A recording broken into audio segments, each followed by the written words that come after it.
Maka ayo terbiasa menjalankan yang diperintahkan oleh Allah Subhanahu wa taala dan diperkuat. Maka tadi, ladang ini, wajibnya ladang ini tanahnya dibajak, wajibnya ladang ini dipupuk, wajibnya ditanam benih-benih yang bagus. Maka perkuatlah dengan apa? Dengan asma'ul Allah. Dengan nama-nama Allah. Ingatlah selalu dengan nama-nama Allah. Ini yang memperkuat iman dan Islam kita.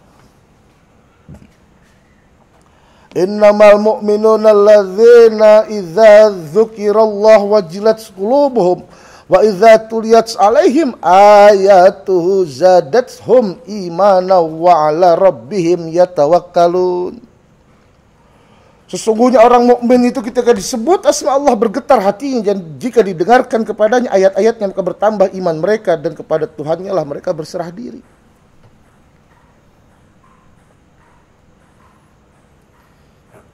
Tergetar jiwanya, merasa bahwasanya dirinya tak bisa apa-apa, datang dari Allah, kembali kepada Allah, kekuatannya Allah, ilmunya Allah, kemuliaannya Allah, keperkasaan yang ada dalam tubuhnya adalah keperkasaan Allah. Tak punya daya dan tak punya upaya, bukan siapa-siapa, tak bisa apa-apa, semuanya Allah. Lillahi ta'ala, bulat Allah. Maka ayo diperkuat dengan memanggil-manggil asma Allah, agar ladang ini menjadi semakin bagus. Ingat, kata Rasulullah, satu asma di dalam kehidupanmu itu bisa membawa ke surganya Allah Subhanahu wa ta'ala. Kita sekarang sedang belajar mengamalkan Asmaul Husna. Karena orang yang sedang belajar Asmaul Husna itu ada yang membimbing, dan wujud bimbing itu adalah tawadu kepada yang membimbing. Di saat kita sedang dibimbing oleh guru kita, di saat beliau memberikan salah satu wirid misalnya untuk kita berzikir, semisal ya Rahman ya Rahim, atau semisal ya Muhaimin ya Salam, semisal kita disuruh berzikir dengan tasbih subhanallah, semisal kita disuruh berzikir dengan tahlil la ilaha illallah, mungkin kita disuruh berzikir dengan kalimat takbir la Allahu Akbar. Kenapa? Terkadang putaran asma Allah itu bisa berubah seketika. Lagi zikir, tugasnya zikir kamu ini selama 1 bulan atau selama 2 minggu. Ya Muhaimin, ya Salam. Terkadang baru 3 hari dia sudah berubah ke ya Rahman, ya Rahim. Dia sudah bisa berubah ke ya Rozak. Dia bisa berubah ke astagfirullahalazim, ke istighfar. Dia bisa berubah ke tahlil, ke la ilaha illallah. Mengapa itu bisa terjadi? Satu huruf di dalam Al-Quranul Karim ada penunggunya, ada ruhnya. Di bawah baik akan menjadi baik, di bawah buruk akan menjadi buruk. 99 sifat yang sudah kita pelajari, yang sudah kita amalkan. Kalimah-kalimah thayyibah yang sudah kita amalkan. Dari bertasbih subhanallah, alhamdulillah, wala ilaha illallah, wallahu akbar. Dari beristighfar, dari asma-asma Allah yang 99 yang sudah kita amalkan. Terkadang tiba-tiba berganti di putaran alam hati. Karena wujud tawaduk kita kepada guru, kita berzikir ya Rahman, ya Rahim, ya. Tiba-tiba dia berputar, dia berubah. Kenapa dia berubah? Karena sifat-sifat yang lain rindu dengan kita. Kita sudah dikenalkan.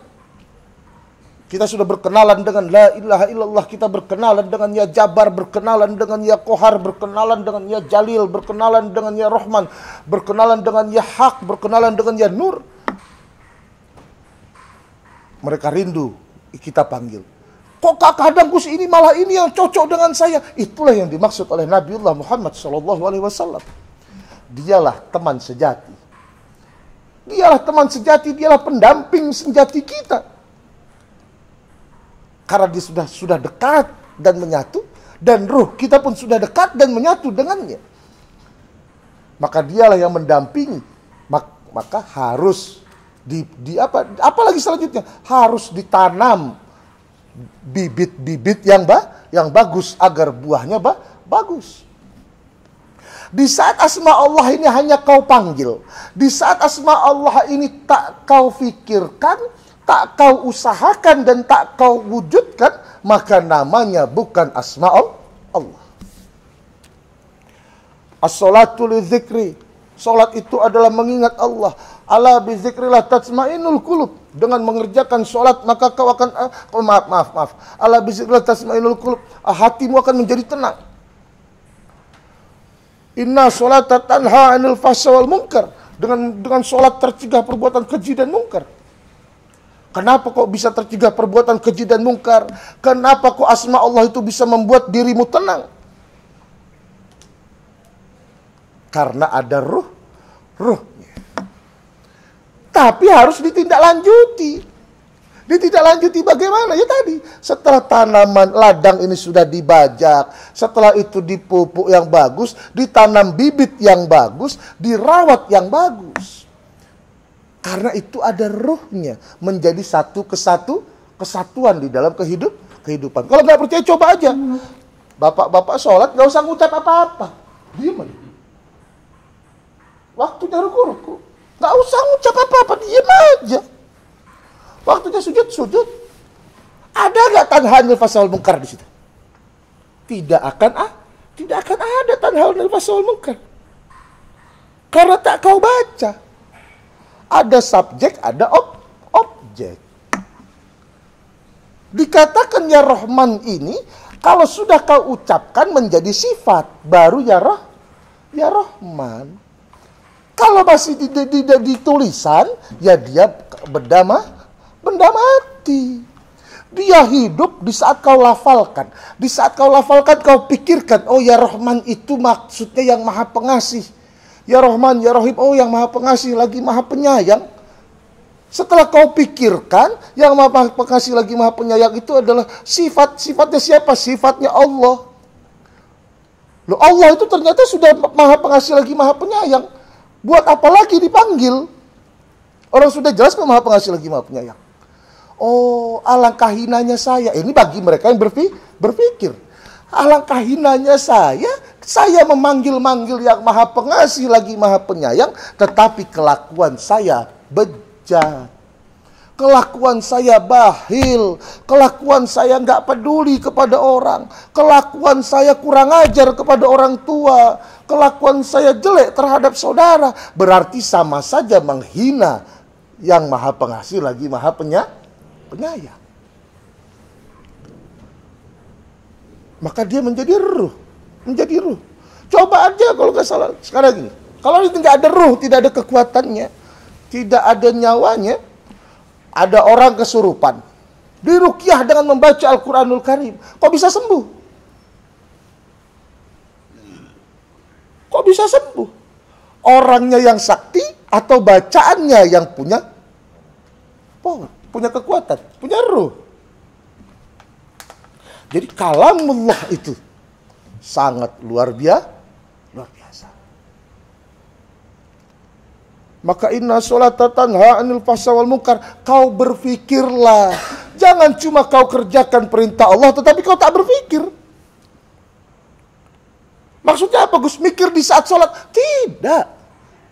Di saat sholat itu kau bisa khusyuk, bagus, tak bisa khusyuk, tak apa-apa. Yang penting kau datang melaksanakan panggilan Allah, kau meraih kemenanganmu. Yang dimaksud berfikir setelah kau sholat, kau renungi. Saya menyembah yang maha baik. Saya menyembah yang maha sabar. Saya menyembah yang maha. Tetapi kok kelakuan saya tak baik. Tetapi kelakuan saya tak sabar. Tetapi kelakuan saya masih kurang ajar. Sama saja menghina Allah Subhanahu wa ta'ala. Mutlak menghina Allah Subhanahu wa ta'ala. Kau agungkan Allah Subhanahu wa ta'ala, tetapi kelakuanmu tak bagus. maka tanha anil fahsya wal munkar. Nah, kenapa ala bizikrillah tatma'innul qulub? Dengan mengingat Allah hati akan menjadi tenang. Tadi setelah dibajak, zikrullah inilah sebagai pupuk. Panggil nama Allah, bahagia dengan memanggil nama Allah. Buahnya perbuatan. Siapa yang menikmatinya? Anak dan turunan. Di mana terus kita bisa merasakan dekat kepada Allah? Tadi kata Gus Pijul harus bisa hidup itu harus bisa merasakan nikmatnya dekat kepada Allah. Harus bisa merasakan bahagia di saat dia sedang beribadah kepada Allah. Di mana letaknya? Di dalam sholat malam. Di saat kau sedang bertahajud, di saat kau sedang sholat hajat, di saat kau sedang sholat tasbih, akan merasakan khusyuk, akan merasakan bahagia. Kok bisa itu terjadi? Alam dunia sedang tenang. Kenapa kau di sholat 5 waktu sulit? Karena alam dunia sedang ramai hiruk pikuk. Contoh gini sajalah.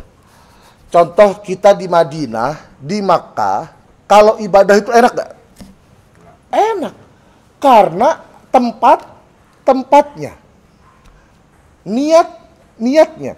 Tetapi kenapa saat sampai di Indonesia, gitu, ibadah itu sulit? Ya sama. Di saat siang hari itu pikiran kita lagi mikir hutang, lagi mikir kebutuhan, mikir ketemu orang, mikir pengen senang-senang. Di malam hari jam 3, jam setengah 4, jam 4 pagi, itulah waktu-waktunya kita tidak memikirkan itu semua. Yang lain sedang tertidur, dunia tidak ramai. Kita mau menghadap kepada Allah Subhanahu wa Ta'ala. Maka kita bisa merasakan bahagia dan ketenangan. Inilah adilnya Allah Subhanahu wa Ta'ala. Saudaraku rahimakumullah, maka kami mengajak diri kami pribadi, ngajak saudara, ayo berfikirlah, berusahalah dan berbuatlah. Salatmu, zikirmu menjadi satu kesatuan di dalam perbuatan sebagaimana dicontohkan oleh Allah, akhlakul karimah. Sebagaimana dicontoh oleh Rasulullah, yang dimau oleh Allah. Islam itu rahmatan lil alamin, yang disunahkan oleh Rasulullah berakhlak karimah, berakhlak yang baik. Yakin, ainul yakin, hakul yakin. Kalau dia benar-benar bersama Tuhannya, tak ada keraguan. Dia tak gentar, dia tak takut. Dia selalu berserah diri apapun keadaannya. Alhamdulillahirabbil alamin. Dia redo dengan ketentuan-ketentuannya Allah. Dia ikhlas dengan ketentuan-ketentuannya Allah. Inilah yang dikatakan syukur, sesungguh-sungguhnya syukur. Miskin kehidupannya tak membuat dia kufur atas nikmat Allah. Kaya kehidupannya tak membuat dia sombong atas nikmat Allah. Karena kaya kadang tombolnya sombong, miskin tombolnya kufur. Sudah miskin, gak punya harta, gak mau ibadah. Ini dia manusia, sia-sia hidupnya. Kaya, gitu, gak mau ibadah masih bagus, punya harta. Tapi dia akan miskin di akhirat. Yang miskin di dunia gak mau ibadah, maka miskin dua-duanya. Tapi yang dia miskin, dia mau ibadah, dia mau bersyukur, dia redo dengan ketentuannya Allah, yakin dia akan dikayakan di akhiratnya Allah. Maka ayo terimalah Allah Subhanahu wa Ta'ala. Terimalah Allah Subhanahu wa Ta'ala. Bersyukurlah dengan apa yang dihadirkan oleh Allah, baik maupun buruk. Walaupun itu tidak sesuai dengan keinginan kita, alhamdulillahirabbil alamin. Saudaraku rahimakumullah, terima kasih. Dhahiran wal batinan. Wassalamualaikum warahmatullahi wabarakatuh.